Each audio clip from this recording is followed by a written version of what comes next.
Shalom. First and foremost, I want to give all praises, honor, and glory to Yahweh, Bahasham, Yahweh Shai, Bahasham, Racha Kodash. Yahweh is the name of the Heavenly Father in the ancient Hebrew. Bahasham, meaning in the name of Yahweh Shai, who is the name of his only begotten Son, alright, who the world ignorantly calls Jesus Christ. I want to give double honors to the elders and the apostles of Great Millstone, and peace and blessings to the elect. Alright, this is going to be a continuation of Daniel, the 11th chapter. All right, and Lord's will, I'll finish off the series with this video. All right, from the 36th verse on down to the 45th verse. Okay. And so, yeah, we're just going to go right into it. All right, so last time we ended off with 11 and 35. Okay, going into it says here, and some of them of understanding shall fall, going into the time of, after the Lord had raised up the Maccabees, and certain Israelites to fight, and help Israel out in this, in this time. Okay, some of them still had to go through certain deaths, tortures to try them and to make them pure. Okay, so now dealing with verse 36. Okay, we're now still dealing with Antiochus Epiphanes. All right. So it says here, and the king shall do according to his will. Now this is dealing with, the king here is dealing with Antiochus the fourth Epiphanes. Okay. And it says, shall do according to his will, and he shall exalt himself and magnify himself above every god, and shall speak marvelous things against the God of gods. Okay. So now when you go, when you deal with Antiochus Epiphanes, he was a very, very proud individual. Okay, so much so that he magnified himself to the level of a god. Okay, really above, that's why it says magnify himself above every god. Okay, so above the gods of the Greeks, the Romans, and even against the God of the Hebrews, which is Yahweh, Bahasham, Yahweh Shai. Okay, and I believe it speaks about that also in Daniel, the 8th chapter. All right, that's also talking about Antiochus Epiphanes, that little horn. Okay, and it says here, and also when you read about Antiochus, Epiphanes, let's actually pull it up. He was the first Seleucid king to use divine epithets. All right, now an epithet is basically like a word or term to sort of describe you, attributed to yourself. All right, but he was so proud that he used divine epithets. Okay, meaning words that people would use basically to describe godlike traits. He attributed that to himself. All right, so it says here, Antiochus was the first Seleucid king to use divine epithets on coins, perhaps inspired by the Bactrian Hellenistic kings who had earlier done so. Or else building on the ruler cult that his father Antiochus the Great had codified within the Seleucid Empire. These divine epithets included Theos Epiphanes, manifest God. See, manifest God, right? And after his defeat of Egypt, Nikephoros, bringer of victory. All right. So now let's go back. All right, and it says, "And shall speak marvelous things against the God of gods." Now, you gotta understand, speaking not only in words but also in actions. Okay, as they say, actions speak louder than words. Okay, now when Antiochus entered proudly into our sanctuary, you think Israelites weren't trying to stop him? You think they didn't tell him, that certain places he couldn't go into because it was only for the priests? Okay, but nonetheless, he still did it anyway. Okay, now with his proud mindset, do you think when they told him that he respected it? No. All right. Now the scriptures don't give specific accounts of specific things that in that moment he might have said. All right, but putting two and two together, there's likely imagine the situation. This guy, like similar to Ptolemy Philopator, what he did. This guy, he's pissed off. Number one, he's pillaging, ravaging, ravishing, taking away all the stuff, goes into the temple. You try to stop him, You know, the God of the, he's, man, who the hell is that? You know what I'm saying? Forget all that. I'm not, he doesn't care. All right. And you notice the God of gods is with a capital G. All right. So he did all of this, magnified himself against everybody, all gods, and shall prosper till the indignation be accomplished. For that that is determined shall be done. Okay, now the reason he was able to prosper, all right, till the indignation be accomplished was because the Lord was for a moment, for a period, upset. He was angry, all right, with us. And that's why he allowed Antiochus, all right, to prosper in his deeds that were destructive to Israel, because that was the period of indignation. So he was going to prosper in doing so, not because he was great, but because the Lord was angry at us, all right, till the indignation be accomplished. For that is determined shall be done. So the things that were determined to happen upon Israel were going to be done, namely by the hands of Antiochus, all right, because the Lord really did use him, all right, to take out his anger on us. All right, now we're going to read an account of that. This is of him being allowed to prosper. Okay, this is the book of 2nd Maccabees chapter 5 verse 17. And so haughty was Antiochus in mind, that he considered not that the Lord was angry for a while, the indignation, for the sins of them that dwelt in the city, and therefore his eye was not upon the place. See? So that's why Antiochus was able to prosper, because the Lord was angry at us for the sins, all right? So therefore he took his eye, you know, away from that place, and that's why Antiochus was able to do what he did.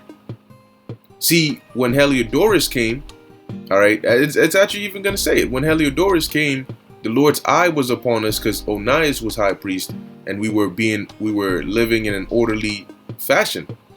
So even Heliodorus said that the Most High has his eye on that place.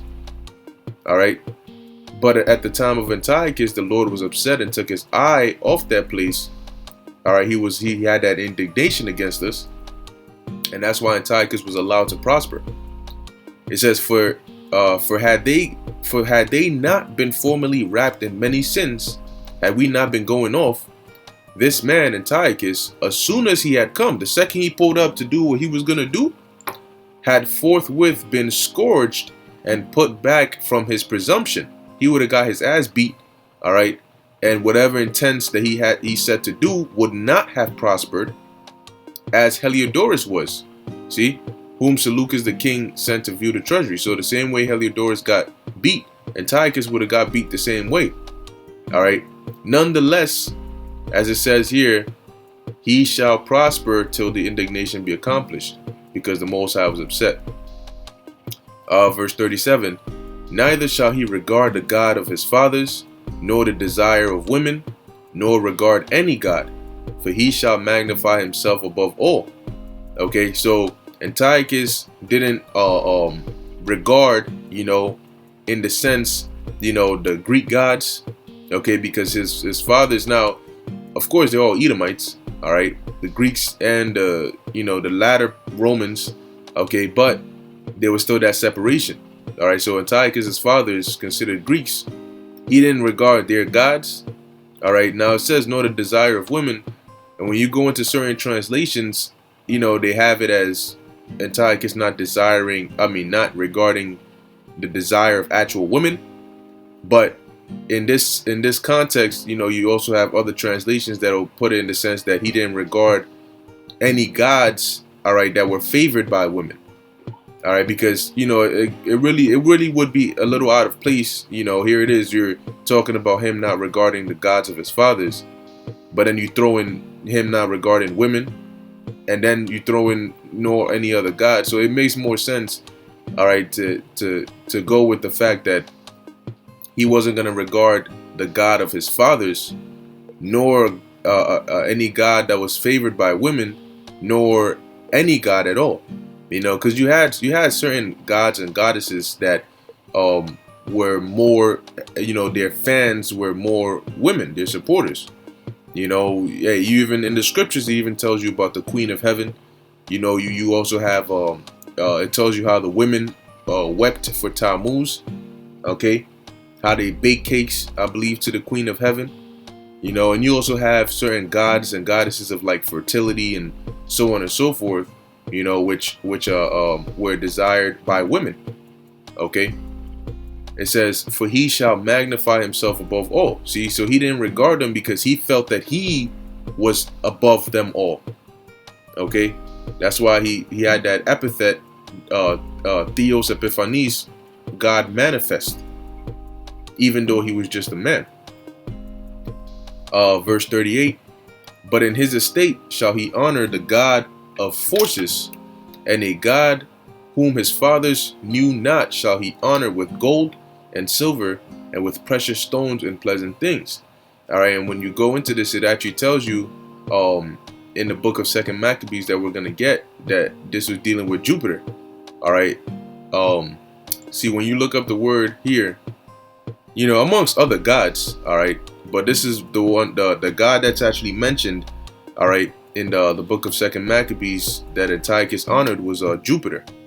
Okay, so it says the god of forces. When you look up the word forces, all right, it says here human protection, refuge, place or means of safety, protection, refuge, stronghold. Right, so now when you go to the book of Second Maccabees, chapter 6, verse 1, it says, not long after this, the king sent an old man, Salakia.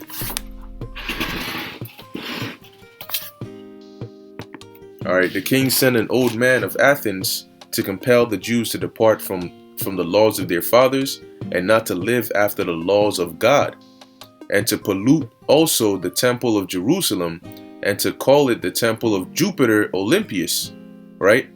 And that in Gerizim of Jupiter, the defender of strangers, okay, as they did desire that dwelt in the place. Okay, so you know, going back to Daniel 11 and verse 38, so it says here, "But in his estate shall he honor the God of forces, and a God whom his fathers knew not shall he honor with gold and silver and with precious stones and precious and pleasant things," because Jupiter is a Roman god. Now the Greeks, all right, had Zeus, and you know, some say, you know, it's pretty obvious, like Jupiter is sort of like the Roman version of Zeus. Okay, but nonetheless, the Greeks didn't know Jupiter. All right, they dealt with Zeus. Okay, see, it says the Romans regarded Jupiter as the equivalent of the Greek Zeus. All right, so and it tells you Jupiter, it says, known as Jove, is the god of the sky and thunder, and the king of gods in ancient Roman religion and mythology. All right, Jupiter was the chief deity of the Roman state religion throughout the Republican and imperial eras, so on and so forth. Okay, so continuing, it says, "Thus shall he do in the most strongholds with a strange god." Okay, now when you go back to Second Maccabees, remember it says that they polluted the temple of Jerusalem.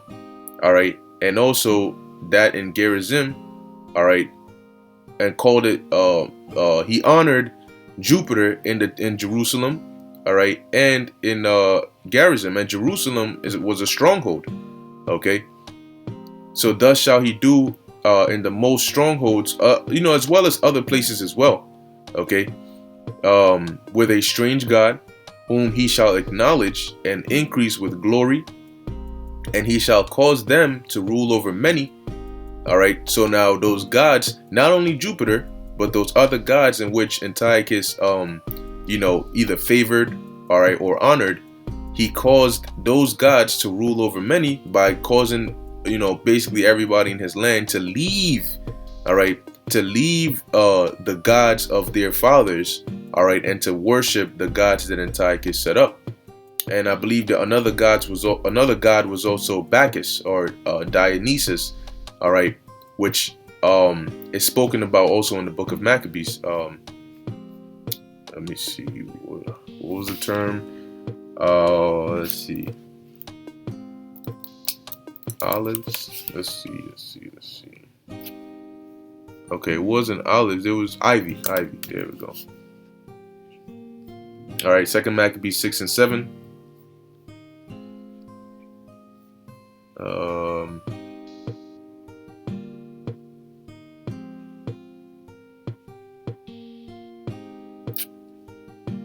There we go. It says, actually, I still have it here, right here, so I could just pull it up. It says now going down, because remember, it says that he shall cause, where we at? He shall cause them, those gods, to rule over many. Okay, so now when you go into it, Second Maccabees, the 6th chapter, and the 5th verse, it says, the altar also was filled with profane things, which the law forbiddeth. All right. Neither was it lawful for a man to keep Sabbath days or ancient fasts, or to profess himself to be at all a Jew. Verse 7. In the day of the king's birth month, all right, or the king's birth every month, they were brought by bitter constraint to eat of the sacrifices. And when the fast of Bacchus was kept, see, Bacchus. All right, now who is Bacchus? All right, it says right here, Dionysus, also spelled Dionysos, also called Bacchus. All right, or in Rome, Liber Pater, in Greco-Roman religion, a nature god of fruitfulness and vegetation, especially known as a god of wine and ecstasy. All right, dealing with feasts. All right, that partying spirit. Okay, that's Bacchus and or Dionysus. Okay, so what did he do in the book of Second Maccabees 6 and 7? It says that they were brought by bitter constraint, so by force, to eat of the sacrifices. And when the fast of Bacchus was kept, the Jews were compelled to go in procession to Bacchus, right, carrying ivy. See? So this is also an example of how he caused these gods to rule over many by forcing us to worship them. Okay? It says, and shall divide the land for gain. All right, because what he did was, setting up garrisons, all right, and these strongholds to separate the lands. But he would also give authority, all right, or charge of these different lands to different people. Now, an example was Menelaus, all right, who went to Antiochus, and what did he do? He gained, all right, jurisdiction over that land of Judea by paying Antiochus. Okay, so for gain, Antiochus gained that money, all right, basically selling the authority of that land to Menelaus. Okay. So going down verse 40, it says, and at the time of the end. So now from verse 40, all right, it jumps. All right, the angel recaps, I should say. All right, he recaps. This isn't like a continuation after the second time Antiochus has already gone into Egypt. This is like a recap. So he's telling him, after he tells him all this, verse 40 says, okay, so now at the time of the end, all right, this is what's going to happen. All right, so verse 40 is basically recapping that time that Antiochus ended up going into Egypt. He gets stopped by the ships of Kittim and all of that. Okay, that's at the time of the end, because I believe, look, it says it right here. Daniel 11 and 27, and both these kings' hearts shall be to do mischief, and they shall speak lies at one table, but it shall not prosper, for yet the end shall be at the time appointed. See? So it's speaking about the same time period. The angel is just recapping, all right, what was going to happen with the 6th Syrian war. All right, so verse 40 is dealing with the 6th Syrian war again. All right, and it says, and at the time of the end shall the king of the south push at him. All right, and this was, as we read in the history, you had Ptolemy the sixth Philometor. At the time, Egypt was being ruled by regents, okay, by regents. And what they did, all right, how they pushed at him was by trying to come up into trying to come up into Palestine or Syria and gain some of that, some of that land over there. All right. Let's see. It says the guardians of the King Ptolemy VI Philometor demanded the return of Coal Syria in 170 BC, declaring war on the Seleucids on the assumption that the kingdom was divided after Antiochus' murder of his nephew. However, Antiochus had prepared more thoroughly and launched a preemptive strike against Egypt, defeating a Ptolemaic force and seizing Pelusium. All right, so that's what the angel is telling Daniel here. See, at the time of the end, the king of the south shall the king of the south push at him, and the king of the north shall come against him like a whirlwind when he launched that preemptive strike. All right, with chariots and with horsemen and with many ships. All right, and that's also written of in First Maccabees. I actually have it here. The first chapter, okay. Verse 17. First Maccabees 1:17. Wherefore, actually verse 16. Now when the kingdom was established before Antiochus, he thought to reign over Egypt, that he might have the dominion of 2 realms. Wherefore he entered into Egypt with a great multitude, with chariots and elephants and horsemen and a great navy. All right, and made war against Ptolemy, king of Egypt, but Ptolemy was afraid of him and fled, and many were wounded to death. All right, so going back to Daniel 11, at the time of the end, shall the king of the south push at him. All right, Ptolemy, basically under the rule of those regents, declared war on Antiochus, and Antiochus launched a preemptive strike into Egypt. Right, and the king of the north shall come against him like a whirlwind, with chariots and with horsemen and with many ships. All right, did we not just read that here? Okay, it says with chariots and elephants and horsemen and a great navy. Okay, it says and he shall enter into the countries and shall overflow and pass over, meaning Antiochus with that army was going to defeat Ptolemy, and he was going to enter, okay, and he was going to take over certain lands and in Egypt. Okay, as it says in the secular history, that what did Antiochus do? It says he launched a preemptive strike against Egypt, defeating a Ptolemaic force and seizing Pelusium, which was a city, all right, in Egypt. Okay, verse 41 says he shall enter also into the glorious land. All right, and where's the glorious land? Israel. See, but this is we've already read about this in the previous verses. So, like I said, the angel is recapping. All right, that overall, this is what Antiochus was going to do. All right, he shall enter also into the glorious land, which is Israel, and many countries shall be overflown, because he did not only did he conquer Israel, but he conquered other lands as well. All right, shall be overthrown. But these shall escape out of his hand, even Edom and Moab, and the chief of the children of Ammon. All right, which is dealing with these lands. All right. Now the reason, all right, when it means that they shall escape out of his hand, meaning that the reason, all right, that they escaped out of his hand was because his focus was not on necessarily Edom, Moab, and Ammon. His main focus, because Edom, Moab, and Ammon are all surrounding Israel. But whenever Antiochus was in that area of Palestine, his main focus was who? Israel. Okay, whether he was putting hell on us or stealing from us, whatever the case may be, his main focus was Israel. So he didn't really put that hell on Edom and Moab and Ammon, all right, as he did on Israel. That's why it says that they shall escape out of his hand.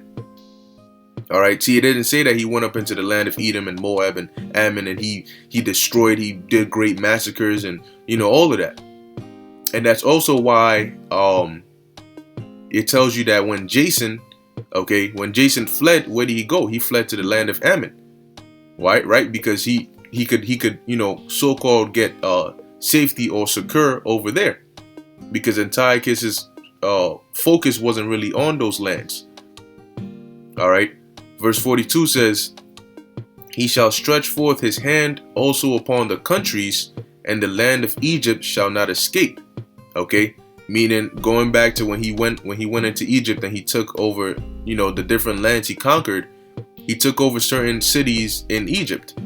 All right, First Maccabees, the first chapter, once again, verse 19. It's actually verse 18. And made war against Ptolemy, king of Egypt, but Ptolemy was afraid of him and fled, and many were wounded to death. Thus they got the strong cities in the land of Egypt. All right. Thus they got the strong cities in the land of Egypt. Daniel 11:42. He shall stretch forth his hand also upon the countries, and the land of Egypt shall not escape. Verse 43. But he shall have power over the treasures of gold and of silver, and over all the precious things of Egypt. See? And we're going to read that. First Maccabees 1. All right, and 19. Thus they got the strong cities in the land of Egypt, and he took the spoils thereof. All right. So as we just read, that he was going to have power over the treasures of gold and of silver and of all the precious things of Egypt. Was that not spoils? It says, and the Libyans and the Ethiopians shall be at his steps, meaning when he took, because where are these? These are in Egypt. So when he took over those lands, the areas of Libya and Ethiopia became easily accessible to him. All right, because he had control. All right, over those areas. All right, when he took over Egypt. Okay. Verse 44 says, but tidings out of the east and out of the north shall trouble him. Therefore he shall go forth with great fury to destroy and utterly to make away many. All right, now when he was in Egypt, okay, let's actually read it. There was news brought to him, all right, that, basically that Jason had attacked, and there was a lot of chaos going on in Judea. Okay, so he thought that Judea had revolted. And as we're going to read, it says he left Egypt with a furious mind, all right, to come and basically do damage and destruction to Israel. All right. So it says here, 2 Maccabees chapter 5 verse 11, and this is after Jason had done the things he did in Israel. It says, now when that was done came to the king's car, he thought that Judea had revolted, whereupon removing out of Egypt in a furious mind, he took the city by force of arms. Right? Key word, in a furious mind. See, so when the tidings, when the news was brought to him, all right, when he was in Egypt, he shall go forth. He left with great fury, with a furious mind, to destroy and utterly to make away many. Now, notice it says out of the east and out of the north, because where Antiochus was over there in Egypt, if you look at like this area, like Pelusium, for example, which was one of the areas that he had taken control over. Okay, as a matter of fact, it says here this is in the Egypt's Nile Delta. Right, so now let's look up Egypt Nile Delta map. All right, and it basically shows, all right, this whole area right here. So when we come back to this image, you see this area right here, Nile Delta. So he was basically able to get control over this region. Now, from this area, if you want to, from where Jerusalem would be at, that would be considered northeast. Okay, so when all hell, things are going on here, Jason is doing all his madness. If they're going to bring news to him, where's the news going to come from? Based on where he is at this moment, it's going to be from the east and from the north, because that's where all the chaos was going forth. All right. So when he got that news, he went forth, he left and came towards, Jerusalem to destroy, which he did, and utterly make away many who were Jakes. All right. Verse 45 says, and he shall plant the tabernacles of his palace between the seas in the glorious holy mountain, yet he shall come to his end, and none shall help him. All right. Now, what it means by he shall plant the tabernacle of his palace. All right. A palace is where you dwell. Okay, now as a king, you may have your capital, but you also have certain cities or strongholds or areas that you can dwell in, okay, within the different perspective regions that you have control over. So one of those cities, all right, or strongholds that Antiochus had, where he could dwell in, all right, that wasn't his capital, was Beth Sura, okay, or in the Apocrypha sometimes they'll write it as Beth Zor, okay, and it says here that he was gonna plant the tabernacles of his palace, all right, that take over that city, or build that stronghold between the seas in the glorious holy mountain. Okay, now when you look at where Beth Sura is at, okay, Beth Sura is basically in, all right, the mountain range of Jerusalem, of Judea, all right, of Israel, I should say, okay, and is between the Dead and the Mediterranean Sea, the Dead Sea and the Mediterranean Sea. So let's actually see if I could Beth. All right, let's do Beth Zor. Still talking about the same place. All right, if we could just get a good. All right, here we go. So here you have Beth Zor, all right, which is also known as Beth Sura, okay, and then here you have the Dead Sea, and then here you have the Mediterranean Sea, all right, and this area that you see here. The reason it looks like this is because this is the mountain range, all right, of Israel, okay. So this is where he had placed or built a city or stronghold or whatever, a place where he could dwell, okay, in the holy mountains, all right, the holy mountain which is in Israel, and it was located between the Dead Sea and the Mediterranean Sea, all right, as it says here, and he shall plant the tabernacles of his palace between the seas, all right, in the glorious holy mountain, yet he shall come to his end, and none shall help him. All right, so now we're gonna get another account of this. This is First Maccabees chapter 6, okay, showing you that this is actually talking about Beth Sura, that location. All right, because that was one of the areas where Antiochus had taken over. So it says, moreover, now this was when Antiochus was in Persia, trying to pillage, and get some money or whatnot, steal and rob and all that. So as he was in Persia, okay, it says, moreover, there came one who brought him tidings into Persia. And they basically brought him news that, of what was going on, how, Jake was fighting back against Lysias and those that Antiochus had left. All right, because when Antiochus left to Persia, he left part of his army with Lysias to handle Jake, while he went over there in east to Persia. So as he's there, they bring him news like, yo, your army's them Jews are whooping your ass. They taking back their strongholds. They taking back all the cities and stuff that you built, the garrisons and all of that. All right. So it says, First Maccabees chapter 6, verse 5.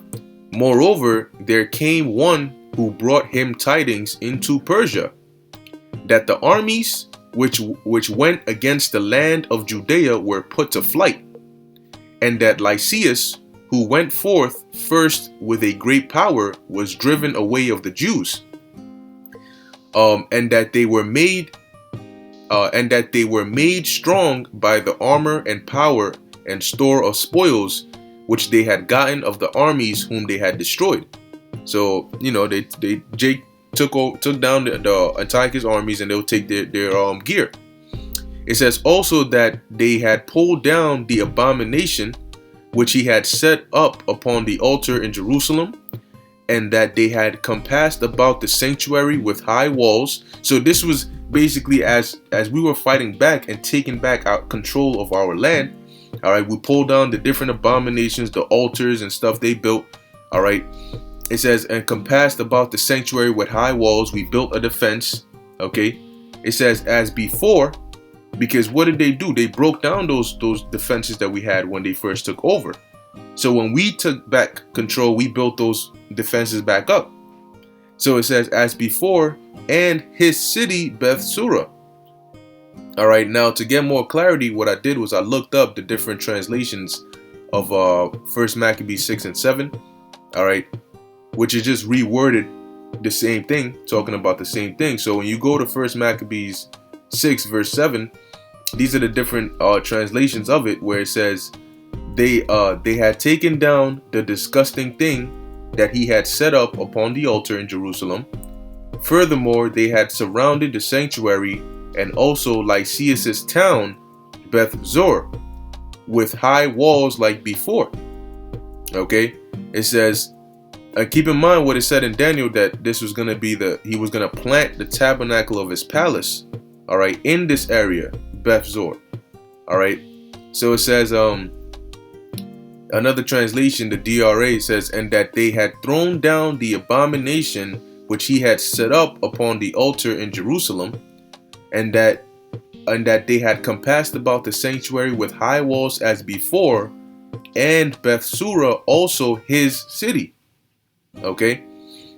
Once again, I read the GNT translation. It says, the Jews had pulled down the thing they called the awful horror that Antiochus had built on the altar in Jerusalem.